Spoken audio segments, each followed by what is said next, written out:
Welcome foodies. இது Kongu recipe box with Sivaranjani. Weekend வந்தாலே எல்லாருக்கும் சைட் டிஷ்ஷை தேடுதுங்களா? அப்போ இந்த மஷ்ரூம் சுக்காவை செஞ்சு பாருங்க, அட்டகாசமா இருக்கும். இது எப்படி செய்யணும்னு ரெசிபிக்குள்ள போகலாம் வாங்க. அதுக்கு நான் ஒரு பாக்கெட் காளானை நல்லா கழுவி இந்த மாதிரி கட் பண்ணி எடுத்துக்கிறேங்க. நல்லா கட் பண்ணி எடுத்ததுக்கப்புறம் அடுப்பை பற்ற வச்சுட்டு ஒரு பேனில் 1 டேபிள் ஸ்பூன் மிளகு, 1 டேபிள் ஸ்பூன் ஜீரகம், 1 டேபிள் ஸ்பூன் சோம்பு, இது எல்லாத்தையும் நல்லா மீடியம் ஃப்ளேமில் வச்சு ட்ரை ரோஸ்ட் பண்ணி எடுத்துக்கலாம்.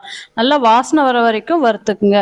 இப்போ நல்லா வறுபட்டு வந்துருச்சுங்க. இப்போ ஒரு பவுலில் மாற்றி ஆற வச்சுட்டு நல்லா பவுட்ரு பண்ணி எடுத்துக்கலாம். அடுத்து அதே பேனில் 2 டேபிள் ஸ்பூன் எண்ணெய் விட்டுட்டு ஒரு சின்ன சைஸ் பட்டை, 2 ஏலக்காய், 2 கிராம்பு, இது எல்லாத்தையும் சேர்த்து நல்லா பொரிஞ்சு வந்தோடனே ஒரு மீடியம் சைஸ் வெங்காயத்தை சின்ன சின்னதாக கட் பண்ணி வச்சுருக்கோம், அதை சேர்த்துக்கலாம். சுக்காக்கு நிறைய வெங்காயம் சேர்த்தக்கூடாதுங்க, அதனால ஒரு வெங்காயம் போதும். இப்போ ஒரு கொத்து கருவேப்பிலை ஆட் பண்ணிட்டு நல்லா கோல்டன் ப்ரௌன் வர வரைக்கும் வணக்கி விட்டுக்கலாம். வெங்காயம் நல்லா வணங்கட்டுங்க. இப்போ கோல்டன் ப்ரௌன் வணங்கி வந்துருச்சு. இப்போ 1 டேபிள் ஸ்பூன் இஞ்சி பூண்டை நான் இடித்து வச்சுருக்கேன், அதை சேர்த்துக்கலாம்.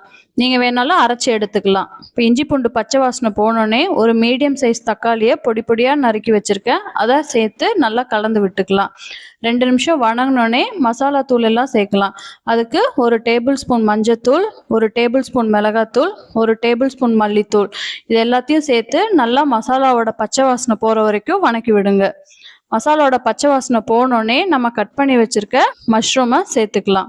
சேர்த்து நல்லா மசாலா எல்லா பக்கம் பிடிக்கிற மாதிரி பரட்டி விட்டுக்குங்க. இப்போ இதுக்கு தேவையான அளவு உப்பு போட்டுக்குங்க. உப்பு சேர்த்துட்டு எல்லாத்தையும் நல்லா கலந்து விட்டுருங்க. இந்த சுக்காக்கு பார்த்தீங்கன்னா தண்ணி எதுவும் தேவையில்லை, மஷ்ரூமில் வர தண்ணியே போதும். இப்போ மசாலா எல்லா பக்கமும் பிடிக்கிற மாதிரி பரட்டி விட்டாச்சுங்க. இப்போ ஒரு 5 நிமிஷம் மூடி போட்டு மஷ்ரூமை வேக வச்சுருங்க.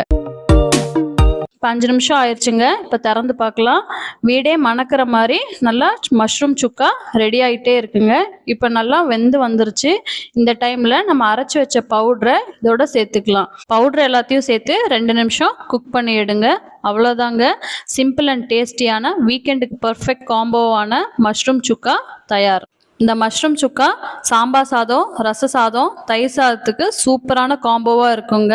இப்போ என் ஸ்டைலில் ஒரு பெரிய பைட் போகலாங்களா? நல்லா க்ரீமியான தயிர் சாதத்துக்கு இந்த மஷ்ரூம் சுக்காவை வச்சு ஒரு பெரிய பைட் போனீங்கன்னா செம காம்போவாக இருக்குங்க. ட்ரை பண்ணி பாருங்கள், கண்டிப்பாக மறந்துடாதீங்க. இந்த ரெசிபி உங்களுக்கு பிடிச்சிருந்தா லைக் பண்ணுங்க, ஃப்ரெண்ட்ஸ் அண்ட் ஃபேமிலியோட ஷேர் பண்ணுங்க, கமெண்ட் பண்ணுங்க, மறக்காம சப்ஸ்கிரைப் பண்ணிட்டு பெல் ஐக்கானையும் தட்டிடுங்க. இது Kongu recipe box. Cook with love, eat with happiness.